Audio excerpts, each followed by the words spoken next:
नमस्कार दोस्तों। जैसा कि हम लोगों ने पिछले वीडियो में अपने डिजिटल लाइब्रेरीज़ के बारे में जाना था, अब हम जानेंगे वर्चुअल लाइब्रेरी के बारे में और उसके बाद फिर इन दोनों में डिफरेंस क्या होता है इसके बारे में भी हम लोग जान लेंगे। वर्चुअल पुस्तकालय जो होता है वो विभिन्न प्रकार के जो पुस्तक होते हैं जिसको हम ई बुक्स बोलते हैं, या कोई पत्रिका मैगजीन्स हो गया या कोई भी ऐसा डेटा होता है, इसको ये लोग सुरक्षित रखते हैं। लेकिन इसका जो ये लोग जो सुरक्षित रखते हैं, इसको हमें पाने के लिए अपने लैपटॉप या अन्य या पीसी हो गया या अन्य कोई पोर्टेबल उपकरण जिसके द्वारा हम इसको जान सकते हैं। लेकिन इस डिजिटल और वर्चुअल में सिर्फ इतना ही डिफरेंस होता है कि जो डिजिटल लाइब्रेरीज होती हैं वो उसकी कोई फिजिकल इंफ्रास्ट्रक्चर होता है, उसका कोई बिल्डिंग बना होता है कहीं पे। जैसे दिल्ली का मैंने बताया था कि भारतीय डिजिटल पुस्तकालय दिल्ली में जो है उसका एक बिल्डिंग बना हुआ है दिल्ली में, लेकिन वर्चुअल का कोई बिल्डिंग नहीं होता, इसका केवल लिंक शेयर कर दिया जाता है। जैसे मान लीजिए कि हमने कोई वीडियो बनाया और उसको हमने ड्राइव पे अपलोड कर दिया। अब क्या करें, ड्राइव पे अपलोड हो गया, अब वो जो वीडियो है हमने किसी सीडी में, किसी डीवीडी में या कहीं पे सुरक्षित नहीं रखा, उसको हमने एक लिंक दे दिया सबको, ठीक है। अब जो हमने लिंक सबको दे दिया, कोई भी उस लिंक पर क्लिक करके उस वीडियो को देख सकता है, चाहे मोबाइल पे क्लिक करे, कंप्यूटर पे क्लिक करे, लैपटॉप पे, कहीं पे भी क्लिक करे, देख सकता है। तो अभी इसमें तो कोई फिजिकल इंफ्रास्ट्रक्चर ही नहीं है, हमने वीडियो बना के जस्ट दे दिया, सिर्फ लिंक ही भेज दिया। तो अगर उस वीडियो को हमने कहीं पे सुरक्षित रख लिया और उसका मान लीजिए ऐसे हज़ारों वीडियो बना करके एक ऐसा रूम बना दिया, एक हमने कमरा बना दिया, उसमें सारे डीवीडी वगैरह रख दिए, तो ये डिजिटल हो गया, ये डिजिटल लाइब्रेरी हो गया। लेकिन अगर सिर्फ हमने लिंक ही भेज दिया, कोई सीडी वीडी नहीं दिया, कोई इसका कोई फिजिकल इंफ्रास्ट्रक्चर नहीं है, तो क्या हो गया, ये वर्चुअल हो गया। सिर्फ इसमें यही दोनों चीज़ होती हैं। इसको हम ये भी बोलते हैं कि बिना दीवारों की पुस्तकालय। बिना दीवार की पुस्तकालय मतलब कोई भी इसमें बाधा नहीं पहुंचती। बिना दीवार मतलब बिना बाधा की।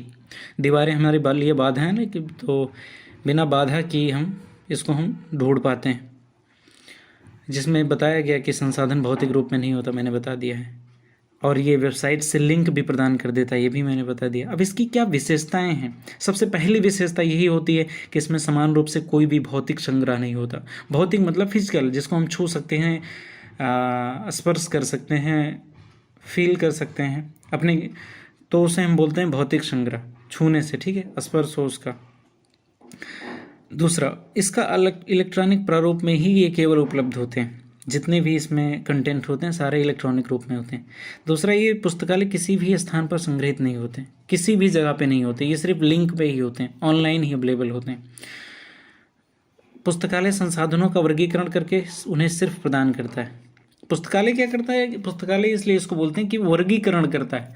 जैसे कि वर्गीकरण का मतलब, जैसे आपने वो उनके डार्विन के बारे में पढ़ा होगा। डार्विन ने क्या किया था कि जो पौधे होते हैं ना, उनको वर्गीकृत कर दिया था कि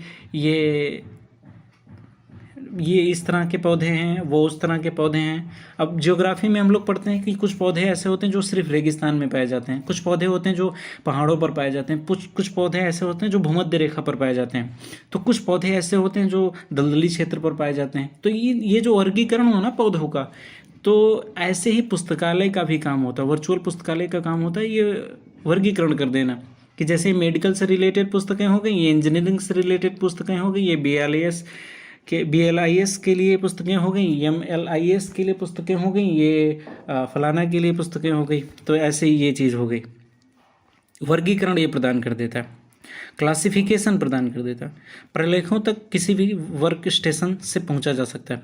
अभी हमारे पास एक पुस्तक है जो तमिलनाडु के एक कन्याकुमारी में है, ठीक है, जहाँ स्वामी विवेकानंद जाकर ध्यान करते थे, कन्याकुमारी में है। अब वहाँ पे किसी ने एक लिंक सेंड किया कि कन्याकुमारी से रिलेटेड एक पुस्तक को। अब कश्मीर में, सॉरी लद्दाख अभी है उत्तरतम जगह, उसमें जो वहाँ पे लद्दाख में कोई बैठा व्यक्ति उसको तुरंत देख सकता है, गुजरात में बैठा हुआ कोई व्यक्ति देख सकता है, अरुणाचल प्रदेश में बैठा कोई व्यक्ति देखता है। इतना ही नहीं, अमेरिका में बैठा हुआ कोई भी व्यक्ति देख सकता है। इतना ही नहीं, अंतरिक्ष में बैठा हुआ, स्पेस स्टेशन में बैठा हुआ कोई व्यक्ति देख सकता है। और मरीन के अंदर, जो हमारी सबमरीन्स होती हैं, जो ओशन के अंदर होती हैं, उसके अंदर बैठा हुआ कोई व्यक्ति देख सकता है। तो ये वर्क स्टेशन से, किसी भी वर्क स्टेशन से पहुंचा जा सकता है। वर्क स्टेशन मतलब काम करने वाली जगह। वहाँ से जब भी आवश्यकता हो तब प्रलेखों की पुनर्प्राप्ति की जा सकती है। पुस्तक है, हार्ड कॉपी है, वो फट गया, सड़ गया, भीग गया, खराब हो सकता है, दोबारा लेने के लिए हमें फिर छपवानी पड़ेगी या खरीदनी पड़ेगी। लेकिन ये इसको तो तुरंत लिंक क्लिक किया, डाउनलोड किया, तो पुनर्प्राप्ति आसानी से की जा सकती है।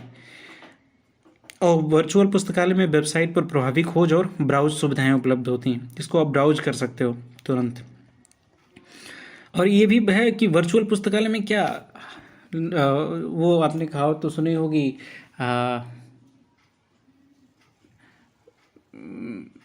हींग लगी ना फिटकरी रंग चोखा। आपने, हींग था, पता नहीं क्या था, ऐसे कुछ करके था, हींग लगी ना फिटकरी रंग चोखा।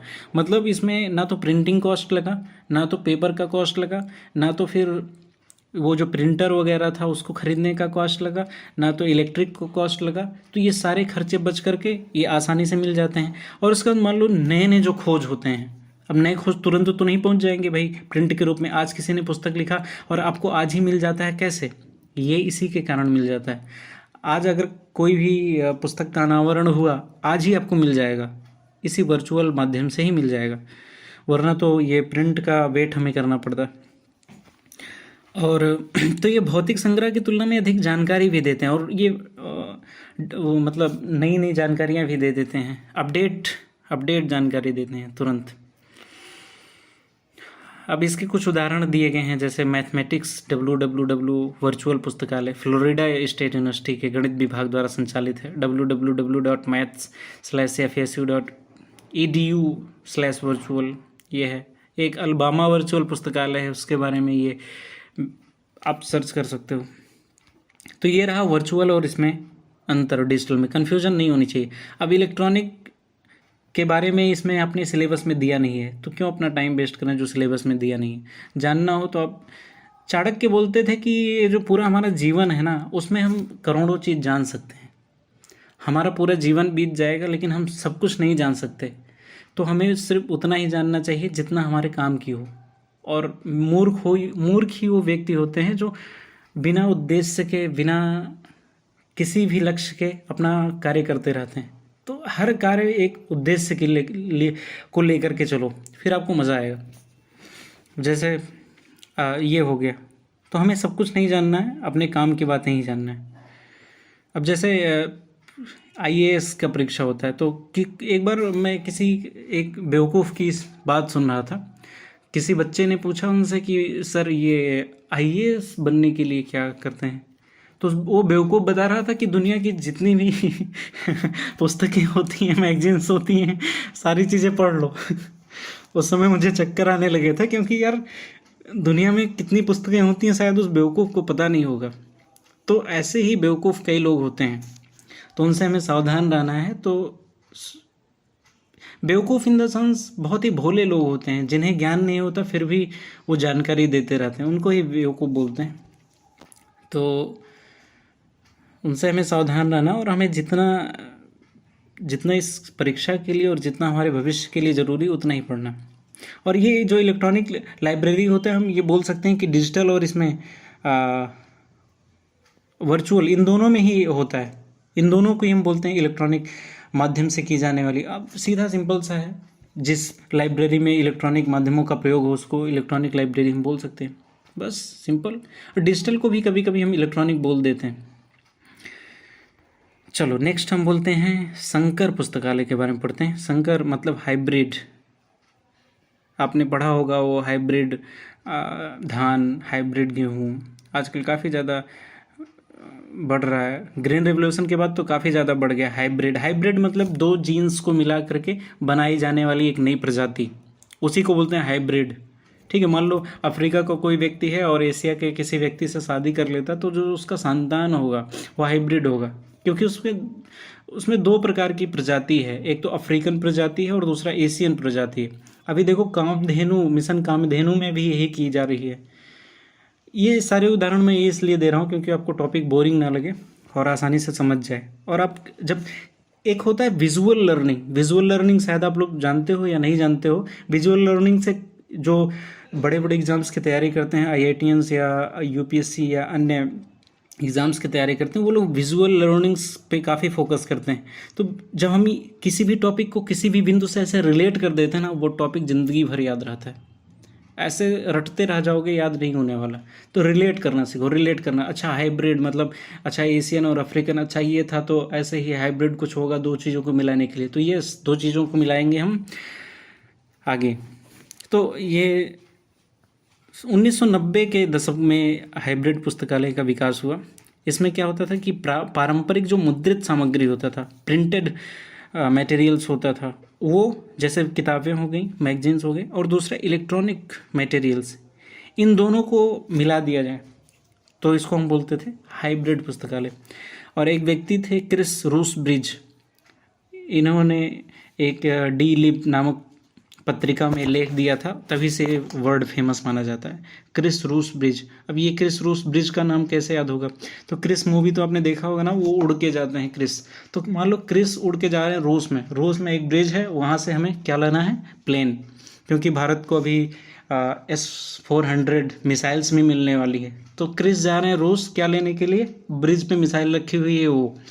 तो क्रिस रूस ब्रिज मतलब क्रिस जा रहे हैं रूस, वहाँ पे ब्रिज पे रखी हुई है S-400 मिसाइल, उसको लेने के लिए। तो याद रखना ये नाम, क्रिस रूस ब्रिज द्वारा डी लिब तो लिब से मतलब लाइब्रेरी हो गया, डी मतलब डिजिटल, ऐसा हम बोल सकते हैं।